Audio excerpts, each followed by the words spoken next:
Virgo शोर नहीं करता, वो दिखावा नहीं करता, वो दर्द को लफ्जों में नहीं बदलता। वो बस हर चीज को ठीक करने की कोशिश करता है। लोग समझते हैं ये जिम्मेदारी है, ये अकल है, ये परफेक्शन है, मगर असल सवाल ये है, विर्गो आखिर इतना संभालता क्यों है? क्योंकि जो खुद बिखरा हो वो दूसरों को संभाल नहीं सकता, और विर्गो अंदर से बहुत गहरा होता है। लोग विर्गो को क्यों गलत पढ़ते हैं, जरा गौर करो।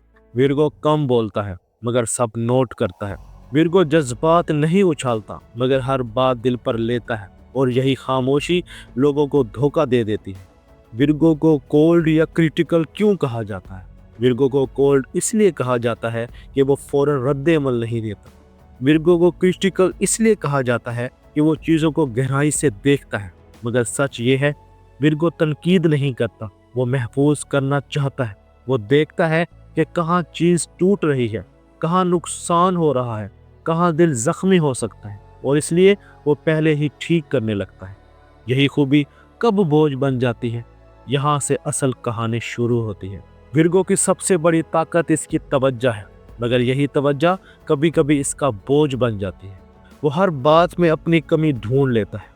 अगर रिश्ता टूटे तो वो खुद को कसूरवार समझता है, अगर कोई नाराज हो तो वो खुद से सवाल करता है। विर्गो अपने आप को आसानी से माफ नहीं करता। विर्गो खुद को क्यों छुपाता है, ये सवाल यहाँ खुद बनता है। विर्गो दुख नहीं दिखाता क्योंकि वो किसी पर बोझ नहीं बनना चाहता। वो मदद मांगने से पहले 100 बार सोचता है। वो रोता कम है मगर थकता बहुत है।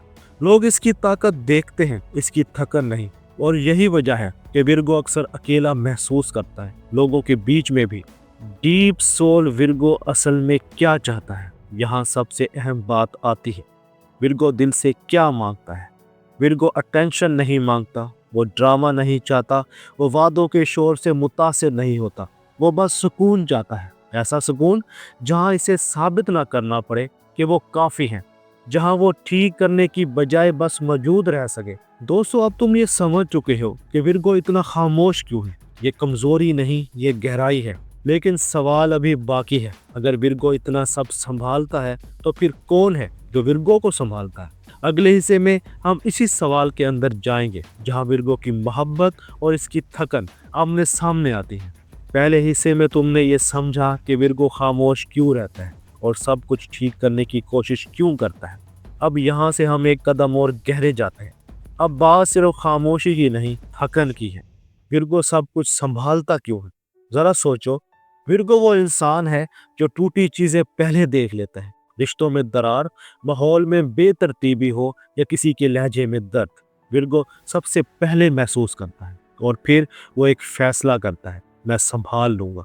विर्गो मोहब्बत कैसे करता है? विर्गो मोहब्बत बोल कर नहीं करता, वो याद रखता है, ख्याल करता है, खामोशी से दुरुस्त करता है। वो ये नहीं कहता मैं तुमसे मोहब्बत करता हूँ, वो ये दिखाता है कि तुम्हारी ज़िंदगी इसके करीब आकर ज़्यादा आसान हो गई है, और यही इसकी मोहब्बत है। यही मोहब्बत कब बोझ बन जाती है, यहाँ सबसे नाजुक मोड़ आता है, जब मोहब्बत जिम्मेदारी बन जाए। मसला तब शुरू होता है जब विर्गो अकेला सब कुछ संभालने लगता है। वो सोचता है अगर मैं ना संभालूं तो सब बिखर जाएगा, और आहिस्ता आहिस्ता ये ख्याल इसकी आदत बन जाता है। वो देने लगता है बगैर मांगे, ठीक करने लगता है बगैर पूछे, और बर्दाश्त करने लगता है बगैर बताए। विर्गो थकता हुआ क्यों नहीं दिखाता? यह सवाल अक्सर लोग पूछते हैं। विर्गो इसलिए नहीं रोता कि इसे दर्द नहीं होता, वो इसलिए नहीं रोता क्योंकि वो अपने दर्द को काम में बदल देता है। वो मसरूफ रहता है, सोचता रहता है, खुद को मसरूफ रखता है, लेकिन अंदर एक थकन जमा होती रहती है जिसे कोई नहीं देखता। और खतरा ये नहीं कि विर्गो टूट जाए, खतरा ये है वो खाली हो जाए। विर्गो अपनी ज़रूरत क्यों नहीं बताता? जहाँ एक बहुत गहरी बात है। विर्गो को मदद मांगना मुश्किल लगता है क्योंकि इसके जहन में एक डर बैठा होता है।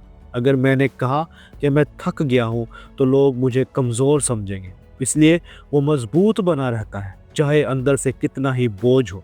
वो दूसरों को सहारा देता है मगर खुद दीवार के साथ खड़ा रहता है। और यही जगह खतरनाक क्यों है? ये वो लम्हा है जहाँ डीप सोल विर्गो असल इम्तिहान में दाखिल होता है। विर्गो कहाँ खुद को खो देता है? विर्गो खुद को उस दिन खोना शुरू करता है जब वो ये मान ले कि इसकी कीमत सिर्फ इसकी यूज़फुलनेस है, जब वो ये समझे कि मैं तब तक अहम हूँ जब तक मैं काम आ रहा हूँ। ये सोच इसकी रूह को खामोशी से ज़ख्मी करती है, मगर ये पूरी कहानी नहीं। अभी आखिरी सच बाकी है। विर्गो के दिल का असल सवाल। विर्गो ये नहीं पूछता क्या तुम मुझे चाहते हो, वो दिल में ये पूछता है क्या तुम मुझे मेरे आराम के साथ कबूल कर सकते हो। क्या वो कुछ ना करते हुए भी काफ़ी है। अब तुम ये जान चुके हो कि विर्गो क्यों थक जाता है मगर बोलता नहीं। ये सब्र नहीं, ये खुद को भूल जाना है। लेकिन सवाल अभी भी बाकी है। अगर विर्गो अपनी इस थकन को पहचान ले तो फिर वो खुद को कैसे बचाता है। अगले हिस्से में हम इस मोड़ पर जाएंगे जहां विर्गो सबको बचाने की बजाय खुद को चुनना सीखता है। पहले हिस्से में हमने विर्गो की खामोश रूह देखी, दूसरे हिस्से में हमने इसकी मोहब्बत और थकन को समझा। अब इस आखिरी हिस्से में हम इस सच तक पहुंचते हैं जो हर विर्गो के लिए ज़रूरी है। असल मोड़ कहाँ आता है।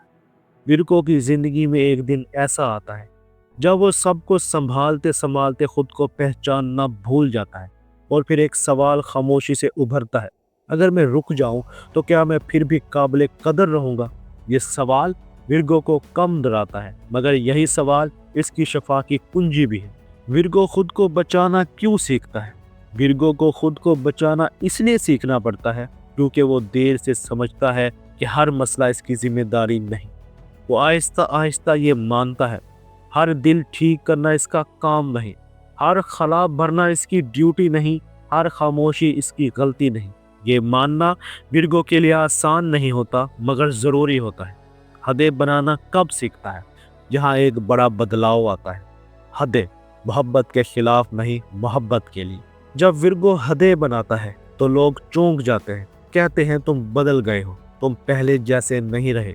लेकिन हकीकत ये है विर्गो खराब नहीं हुआ, वो साफ हुआ है। हदें बनाना विर्गो के लिए किसी को दूर करना नहीं, ये खुद को महफूज करना है। शफा का असल मतलब क्या है, यहाँ अक्सर लोग गलत समझते हैं। विर्गो के लिए शफा क्या नहीं है। शफा ये नहीं कि विर्गो कम महसूस करे, शफा ये नहीं कि वो लापरवाह हो जाए, शफा ये नहीं कि वो सब छोड़ दे। विर्गो के लिए शफा क्या है। शफा ये है कि वो अपनी थकन को सुन ले, वो अपने आराम को गुनाह ना समझे, वो नहीं कहने पर खुद को कसूरवार ना ठहराए, वो सिर्फ फ़ायदेमंद होने की बुनियाद पर अपनी कीमत ना नापे। यही वो लम्हा है जहाँ विर्गो अंदर से हल्का होना शुरू होता है। मोहब्बत अब कैसी होती है, और जब विर्गो शफा पाता है तो इसकी मोहब्बत भी बदलती है। शफा याफ्ता विर्गो मोहब्बत में कुर्बानी नहीं ढूंढता, वो शराकत चाहता है। वो ये नहीं पूछता मैं तुम्हारे लिए क्या कर सकता हूँ, वो ये पूछता है हम दोनों के लिए क्या बेहतर है। ऐसी मोहब्बत खामोश होती है मगर मजबूत। यहाँ विर्गो की असल ताकत वाज़े होती है। विर्गो की ताकत हर चीज़ ठीक करने में नहीं, इसकी ताकत वो जानने में है कि कब रुकना है, कहाँ देना है और कहाँ खुद को बचाना है। ये समझ विर्गो को नर्म नहीं बनाती, ये इसे मजबूत बनाती है। अब विर्गो के लिए पैगाम है, अगर तुम विर्गो हो तो एक बात याद रखो, तुम सिर्फ इसलिए कीमती नहीं कि तुम सबको संभालते हो, तुम इसलिए भी कीमती हो कि तुम बस मौजूद हो। तुम्हारा आराम किसी का नुकसान नहीं, तुम्हारी हद किसी की सजा नहीं, तुम्हारा सुकून तुम्हारा हक है। अगर ये वीडियो तुम्हें ज़रा सा रुकने पर मजबूर कर गई है तो समझ लो ये अपना काम कर गई है। एस्ट्रो साइंस उर्दू है, जहां हम बरूज नहीं बेचते, हम खुद को समझने का रास्ता दिखाते हैं। कमेंट्स में लिखो क्या तुमने कभी अपनी खामोश थकन को पहचाना है। और याद रखो कुछ रूहें दुनिया को ठीक करते करते खुद को भूल जाती हैं। विर्गो की शफा खुद को याद करने से शुरू होती है। वीडियो पसंद आई हो तो वीडियो को लाइक करें और दोस्तों के साथ शेयर करें, और चैनल एस्ट्रो साइंस उर्दू को सब्सक्राइब कर लें। विर्गो, अपना और अपने दोस्तों का ख्याल रखना। अल्लाह हाफिज़।